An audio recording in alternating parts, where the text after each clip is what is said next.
All right, y'all, we're gonna get started. It's South Shore. Yeah. We're here to celebrate Jonathan's book launch.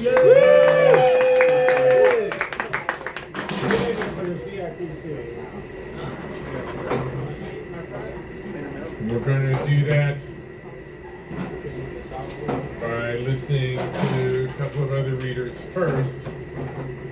And even before that, we're going to have a play by Laura Mattingly. So I'm going to introduce Laura, and then are you going to introduce the play? And then we're going to line up here? Okay. We've all got our parts down. We're working on it for the past 5 minutes.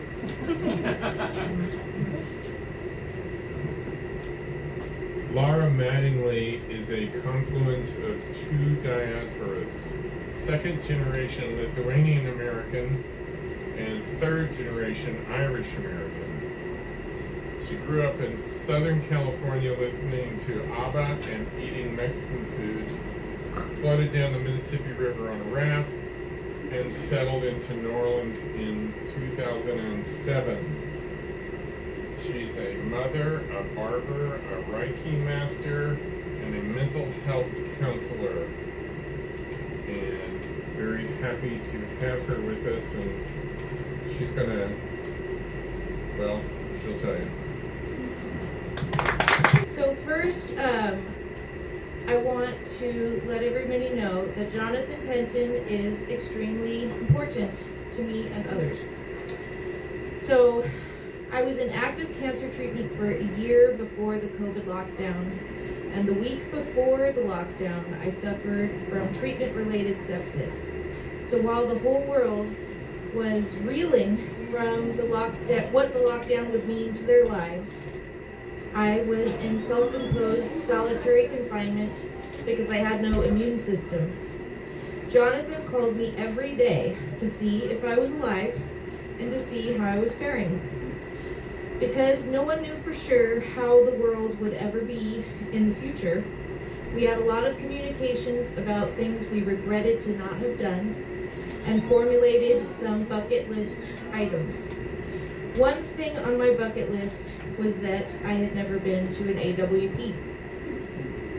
It took me years to regain physical, emotional, and mental strength after the illness, but one night, while wrestling a half dozen heavy suitcases worth of books, filled with books, to the airport at 3 a.m. to catch a red-eye flight to an AWP in Philadelphia with myself, Jonathan, and his beautiful wife, Roz.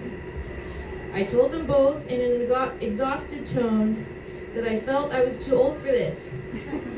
And Jonathan flashed us both a wide and mischievous grin and said, "What are you talking about? We're in our prime." All right. So we have since recycled that phrase over the last few horrifying years, even in the most dire of circumstances. What that phrase has come to mean to me is that just by virtue of being on this side of the grass, we have agency. And even when we are feeling very tired and discouraged, we can still do things that are meaningful to us. So, I would like to raise a glass and give a toast to Jonathan and Roz, their beautiful family, and this book, and to every single person here, and remind us all that we are all in our prime. All right. Okay, so during the months after the lockdown, where things were kind of reopening, but everybody was still kind of confused about how active in the community to be, I became friends with a few people who were theater people, and we started writing very short plays and performing them at the Saturn Bar, and recruiting audience members at the bar to read them blind. So we're gonna recreate that experience here. Me and my friends who agreed to do this with me, are going to read this play, and we're all going to do our best, and it's going to be very fun. So everybody that has a part, please come up. Okay, so these plays were written to correlate with equinoxes and solstices. So that comes out in writing. This play is called The Theater of the Equinox. It was written 2 weeks after the overturn of Roe v. Wade. The characters in the play are Broken Streetlight number 1, Broken Streetlight number 2, Broken Streetlight number 3, Broken Streetlight number 4, Free Woman, the Convention Center, the I-10 overpass, Laura Mattingly, the Mississippi River, recently renamed the Death of Roe v. Wade, the Beauty Plus building mural that was tragically painted over last week, and Manchew's purple building at the Claiborne and Esplanade intersection.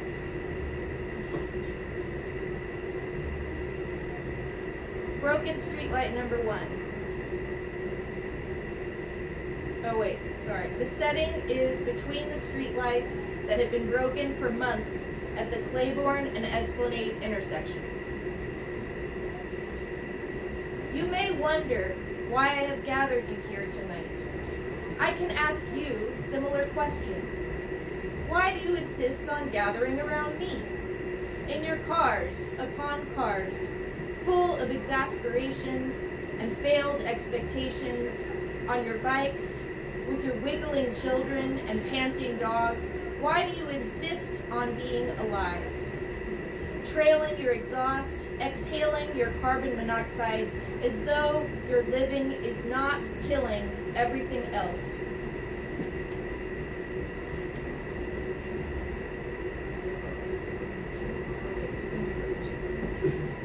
Slow yourself in this moment to an inching as you approach my dysfunction. It merely mirrors your own profound misfortune.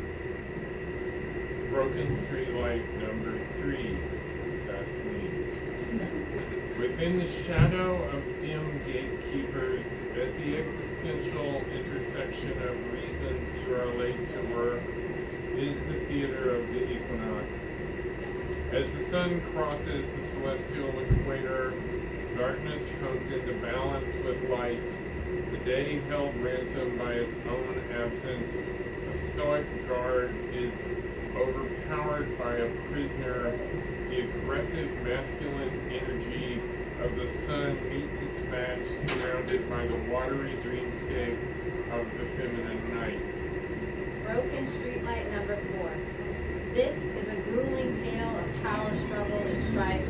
Expect no catharsis until the bird circles back around, until the alarm bells cease to sound, until the oozing bags of trash are scraped mercifully from the ground.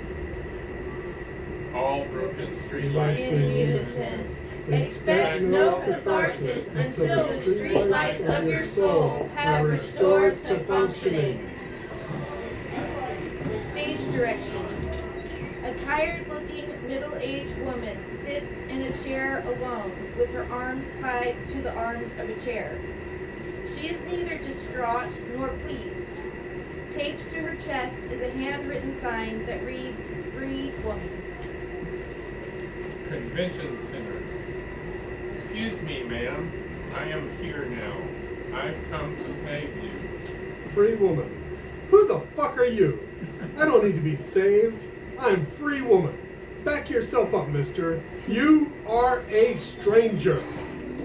Convention Center. I'm a bit confused. I'm here because I heard you were in trouble. Free woman. Baby, I am the trouble, and I'm always deep in it.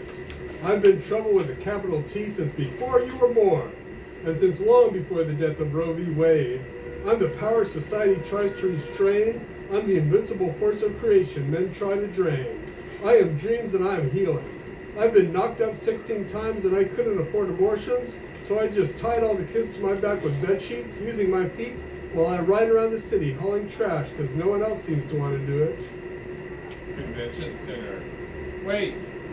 You've been the one collecting the trash for all of us? Free woman. Yes, I founded the company Nola Swill after Ida, when the trash juice ran plentiful and fermented in the streets. It was all we had last year at the time. I realized it had developed into alcohol one day when one of my hungry kids accidentally got drunk on it, so now I just roll around the city bottling the shit up, put it in cases, ship it off and sell it to hipsters all over the nation. They love it. I drive the trash truck with my feet and suck up the juice through the window with a mighty long straw. Spit it straight into recycled glass bottles. Hey baby, can you be a dear and put my lipstick on for me? When I do it with my toes, it always comes out crooked. Convention Center puts the red lipstick on Free Woman's mouth, but misses accidentally and smears it all over her cheek and chin. Free woman. Thank you. Thank you, dear. Now I feel more presentable. Have you been down to our little encampment yet? Down by the end of the world? Yep, since the death of Roe v. Wade, that's where we put all the babies we can't afford to care for after they're born. We just put them in these sweet little boats we make out of banana tree leaves and send them on down the Mississippi River, where the fairies and angels and elves can take care of them, down in St. Bernard's Parish, where they all hang out together. They just float away past the curve of the river, and we wave at them as they go. Look, here comes my good friend, Collapse of the Hard Rock. Collapse at the Hard Rock Hotel. You look fresh today, free woman. You must have done something different with your face. I realized today, as the angle of the light changed and the length of the night shifted, while following the pea shapes of birds traveling across the innocent baby blue sky, that 3 years ago, at the time, was when my eyes fell clear out of my mind. My body peeled itself like a banana of destruction and bloomed the corpses of the people who made me, the people who raised me with their own loving hands, not the corruption that conceived me with unsafe plans heralding money over life. 3 years ago, at this time is when I was born and when I died. Laura Mattingly. The moment the Hard Rock collapsed exactly coincides with the moment of the removal of my right breast via mastectomy. It cannot be undone. It is gone forever. Ladybugs circled around the lamp to comfort me, but my tumor was birthed from contamination of water, land, and air, food tainted with hormones that should not be there. Women all over the world now grow cancerous tumors in the exact place in their bodies that could make milk. May the appearance of my body remind you of the death of human corruption. May the shape of my body remind you of the depth of human corruption. Convention Center. I'm sorry for your loss. Do you need some tourism? Can't choose purple, Nick, corn, and Esplanade. How about some chicken? Dozens of crispy wings with fried rice, exhaust, cold beer, and homemade burned CDs while we are waiting for our grief to slowly recede. I-10 overpass. How will the neighborhood ever return to balance? How can humanity recover from sheer long-term madness? The repression of immigrants and of all peoples of color, the burning of universities and destruction of black wealth under the guise of urban improvement? When the free woman and the 3 free women have access to adequate medical care and insurance, our lives hang suspended in a vast lack of resolve and acute contamination. Free woman. We must venture to the end of the world, where the Mississippi River has been renamed the death of Roe v. Wade, to glean wisdom from the cool, dark water. Let us go together. All characters together. Ancient river, nighttime water, please bestow your wisdom upon us. Nighttime sharpens, heightens each sensation. Darkness stirs and wakes imagination. Silently the senses abandon their defenses. Turn your thoughts from cold, unfeeling light and listen to the music of the night. Softly, deftly, music shall surround. dancing in around you. Open up your mind, let your fantasies unwind in this darkness which you know you cannot find. The darkness of the music of the night. Floating, falling, sweet intoxication. Touch me, trust me, savor each sensation. Let the dream begin, let your darker side give in to the power of the music that I write. The power of the music of the night. Condoms, condoms, buy a lot of condoms. IUDs, spermicide, rhythm method pull out. With communication and hot consenting language, this darkness which you know you cannot fight. The darkness of the music of the night.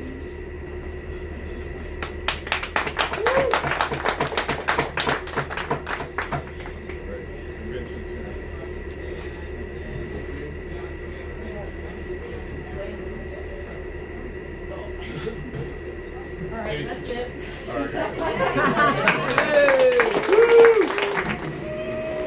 So our next reader is going to be Carolyn Hembree. I know none of you know her, but her third poetry collection for today was recently released by LSU Press. She's been awarded the Trio Award, the Rochelle Ratner Memorial Award, an Atlas Grant from the Louisiana Board of Regents, and grants and fellowships from Penn, Louisiana Division of the Arts, and the Southern Arts Federation. She's a professor in the MFA program at the beautiful University of New Orleans, and serves as poetry editor of Bayou Magazine. Needs no introduction, Carolyn Hembree. I'm just going to read 4 poems. I think I might read 3. I'm going to read 1 poem from each of my books, since they'll mention there are 3. I'm going to prove it because they're in my hand, even though one of them is out of print. And so I have one of the only copies of it, so I will read from it. I'll be reading for my first 3 witchy scriptural bird poems, as I'm calling them.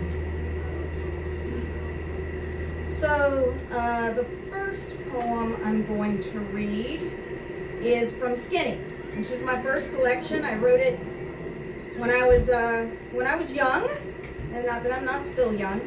And it's sort of very interior, I guess. It's southern.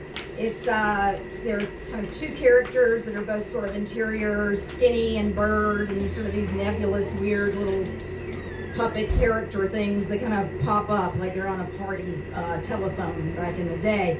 Skinny's Ars Poetica, going to reach down inside me betwixt them cage wires, palm down. Going to find out what's down there, what's rustling around.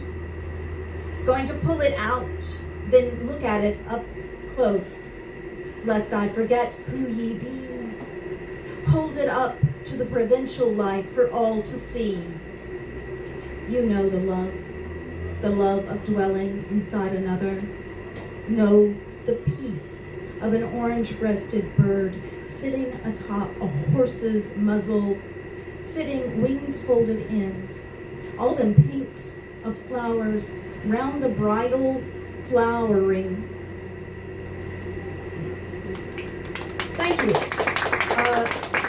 Okay, so second scriptural-ish bird poem. This one sort of witchy scriptural-ish bird poem, maybe the witchiest of the scriptural bird poems. I'm really not all that. I don't know. Raven spell, shaggy throat, shit eater, old ballyhoo, black the headlights, bank this Chevy hull, its dog pens, dog coats, milk crates, where lie down blue tick with bobcat, also grouse with dove, drown in rainbow oil plumage, hinterland my bones, Stomping ground, my rib cage. Stones throw my brains, my skull for barbed wire nests to blister.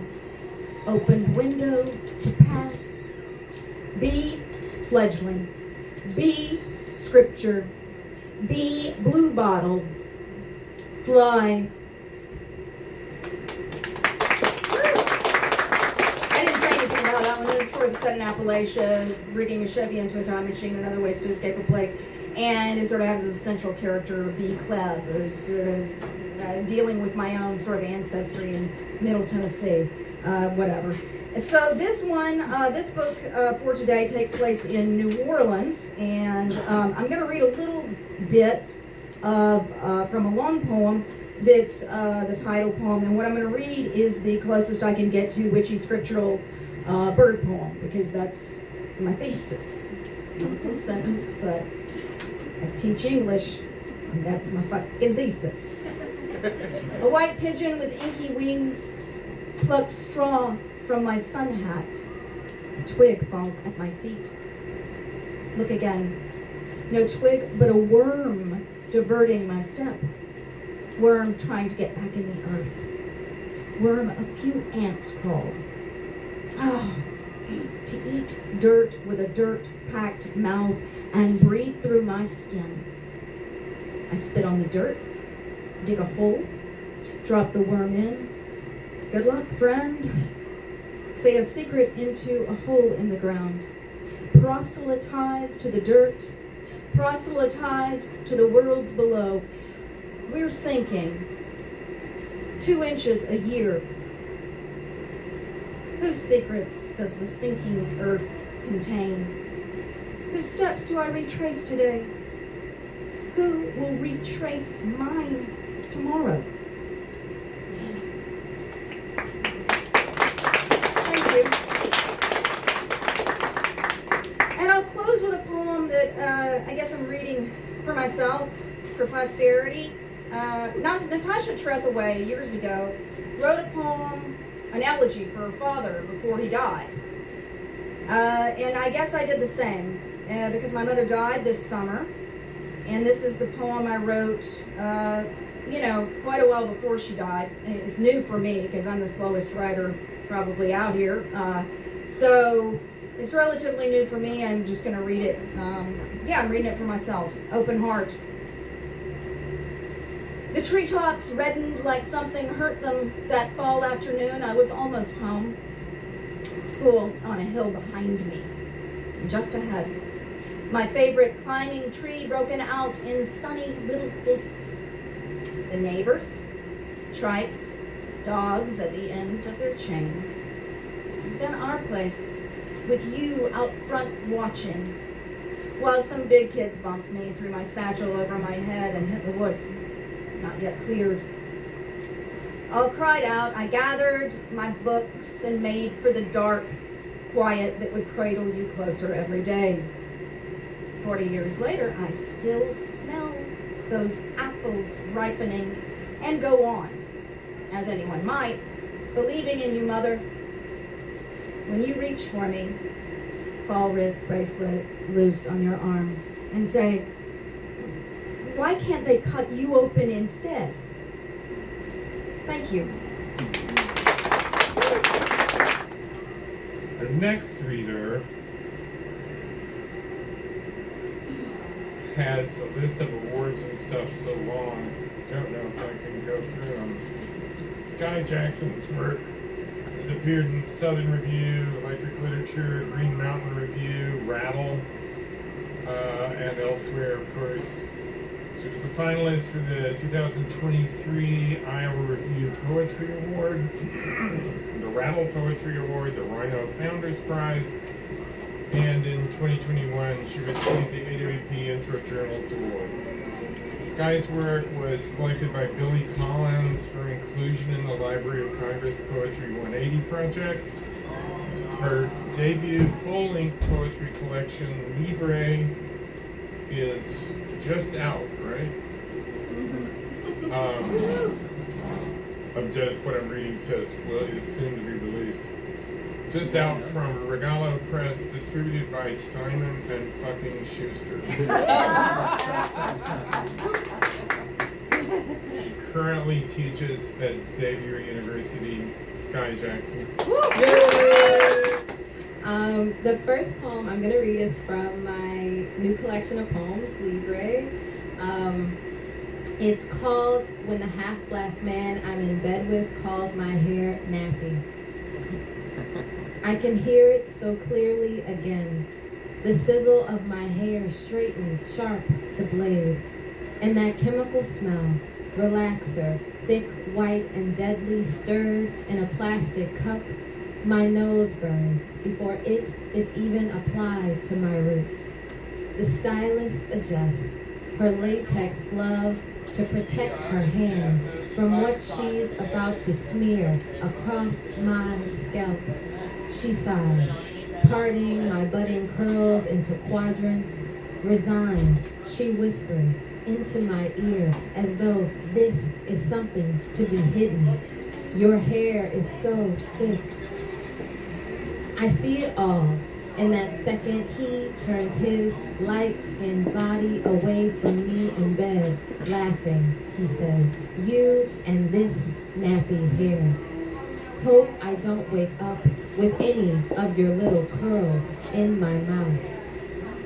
His thick cruelty, cold as butter, brings me back down south to the hot comb in my stylist's hands, the tub of blue magic hair grease on the bathroom counter, always empty, to the Saturdays wasted in salons, or the chemical burns, each a pulsing scab, round and hard as blood-fed ticks dotted across my scalp, hidden beneath glossy, straightened hair.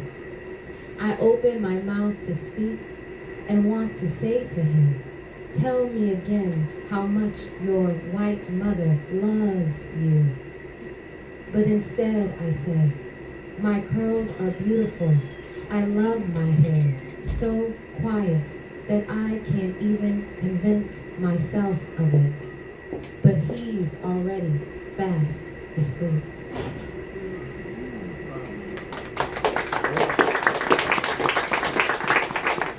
Thank you. I'm going to read one more from my book, and then I'm going to read some new poems, some newer poems.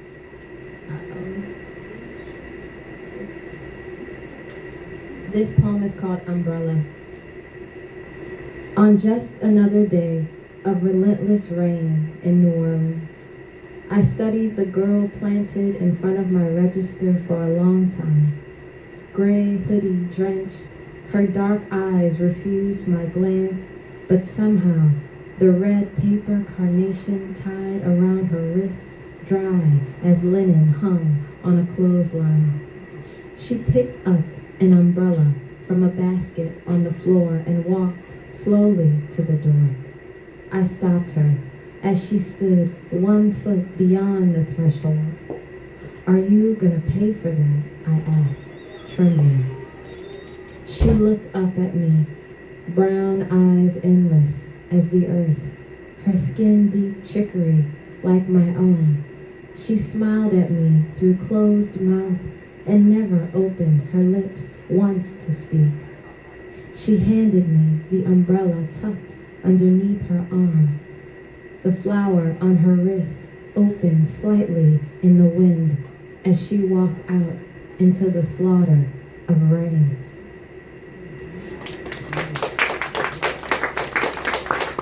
Thank you. And these poems are a little newer. I wrote them this summer. I did a residency at the Jack Kerouac House in Orlando. It was very fun, very haunted in there, but I survived to tell the tale, so that's great. This first poem is called Chasing the Still Point, and it's I wrote it after seeing an exhibit in Orlando.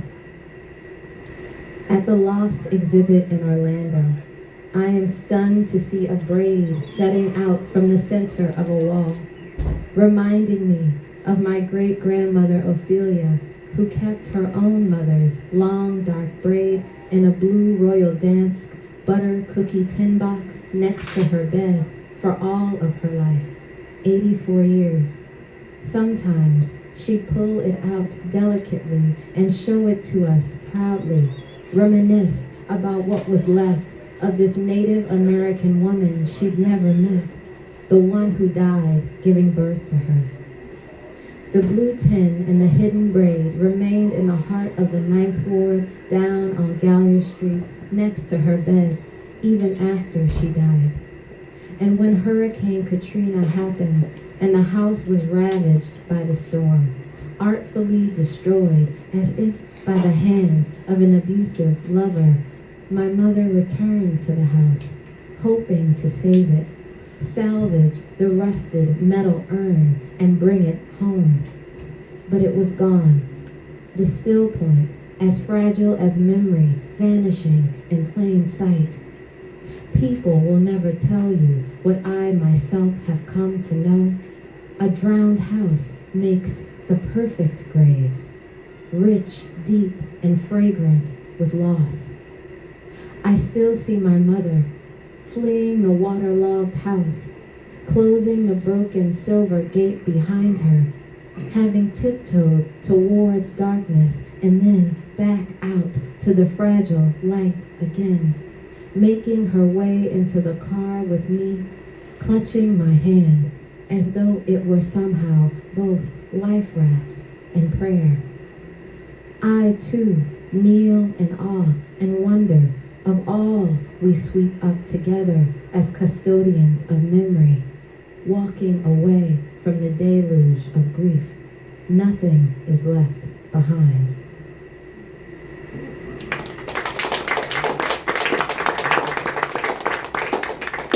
Thank you. This next poem is in ABCDarian. So for the poetry, for the people who aren't poetry nerds, basically every letter of the poem starts with the letter of the alphabet. So it just goes through the whole alphabet. So this poem is called My First Night at the Wine Bar in Florida, in ABCDarian. And I'm already getting into some shit because the white woman next to me curling her fingers around the stem of her glass has a problem. Does not think that black Catholics actually exist, and this on the night Leo becomes Pope. Fine. We all know that he and his brothers are passing for white, but God apparently looked past that, as he is apt to do. Hell, we still claiming him though. Inviting him to a cookout he never actually wanted to attend. Just then, the white woman is getting a little sloshy, keen on trying to connect with me somehow. She's a lawyer here in town, married to the handsome contractor sitting close by.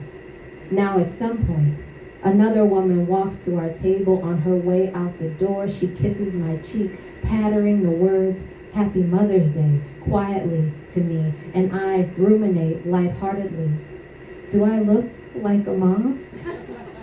Slurring, the white woman speaks. Don't listen to her. That is not a woman.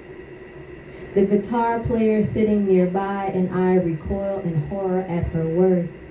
Unable to understand this blatant transphobia, voracious and inescapable. Together, we tell her to stop. Too much wine has been poured between us all, a sort of xenophobia spilling like shadow down the walls. You know, it's just my first night at the wine bar in Florida, and Zinfandel will not keep us from burning. Thank you. Actually, I think everybody here knows Jonathan, but he probably wouldn't be here, right? So I think I'm going to read his standard bio, because what I thought I'd do is talk about the book a little bit. When he sent me this book, what struck me about it is, well, first of all, I thought A Walk Through a Sculpture Garden is going to be a book of acrostics, which are sometimes fun and sometimes not, you know,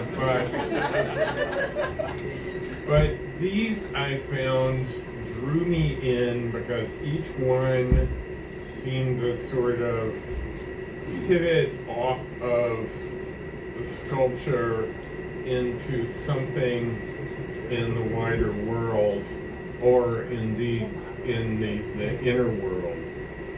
And just by total chance, I also received a book at about the same time by Laura Paul called Total Art, and which basically is a premise that all of life is an artistic practice, and we need to learn how to treat it that way. And it was weird, the synchronicity between the two.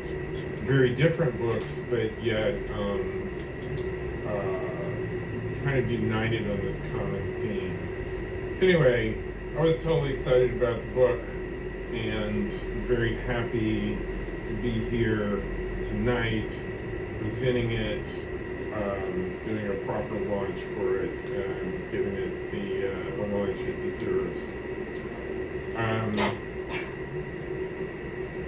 That said, welcome, Jonathan Penton. All right, so this is my book, A Limited Number of Miracles, A Walk Through the New Orleans Sculpture Garden.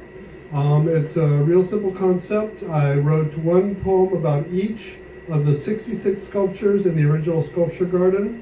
I didn't go into the new garden because it's too wicked hot over there. And so it's just 66 poems. Most of them are just a page. I'm going to read them, and I'm going to read for as long as I like because it's my book release party, and you're all trapped in here with me. Doors are locked. Yeah.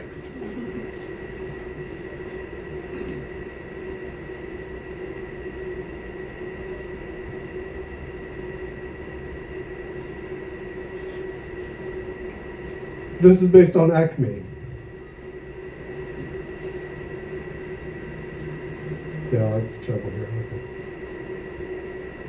Oh, those fragile, fleeting erections from which all our language of basicness flows, like this poem of tissue and deep dorsal veins, suspended from nothing in lovely illusion, steady on its base, mere muscle surrounded by bone. How we sculpt with confidence, how we take for granted this decaying edifice, shorter lived than Shakespeare's roses. How we project assumptions, how we draw simple symbols from such complexity, a pillar where spongeous tissue should be, reducing beauty to a piece of copper that someone named Acme. Only 3 or 4 are about penises, but that's one of them. This is called Rebus 3D89-3. There will never be another blade like this blade, so artful in its curvature, such a perfect patina. It needs no handle, for it requires no master, existing for its own eternal sake. Oh, sweet stiletto, with your flawless reds and blues, cleaving me hip to sternum, dividing every part of me, how you glisten while I merely gloam. You bring me a beauty beyond my own powers, something majestic, soaring, alien. Before you came, I dreamt in black and white. Now, I dream only of you.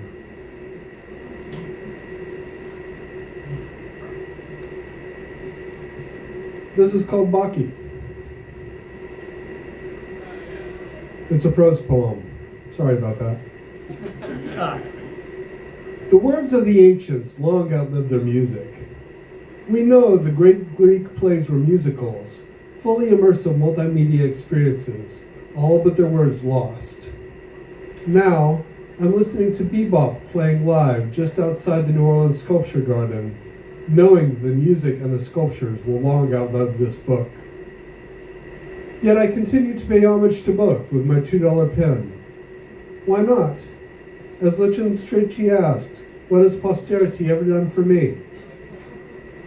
I stare at the sculpture of a Japanese drumstick, representing a style of music I could not identify. Think briefly of Keith Moon and how his name rolls charmingly in the mouth.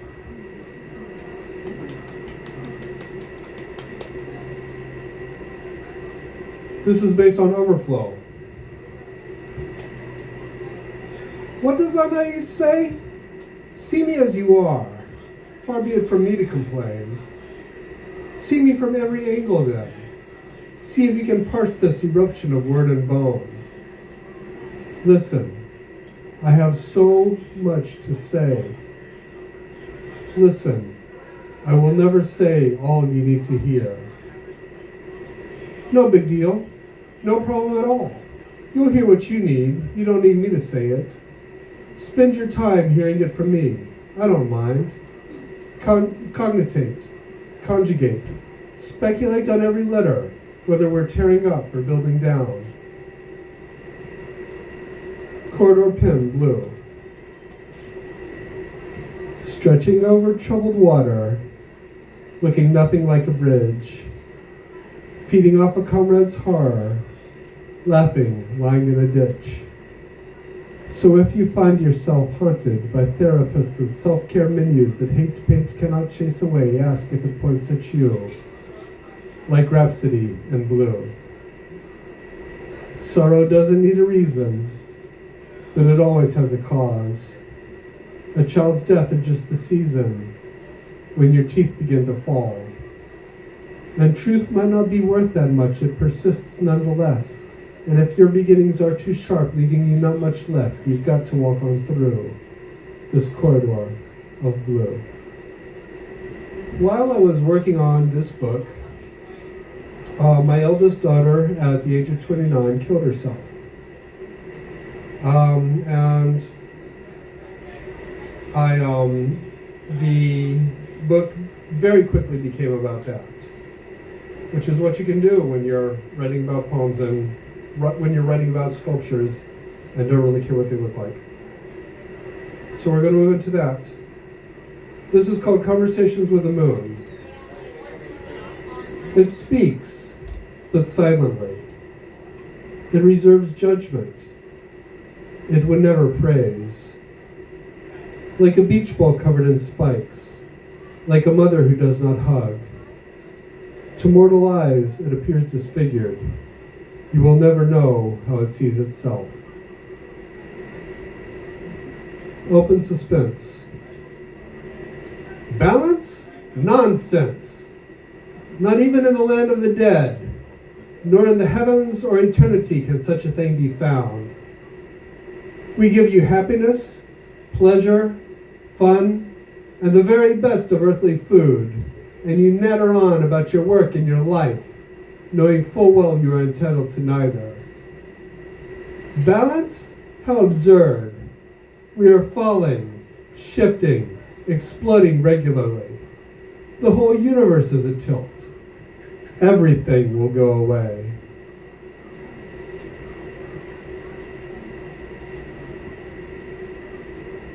The next two poems are just bitching about the worst two sculptures in the garden. I'll skip those.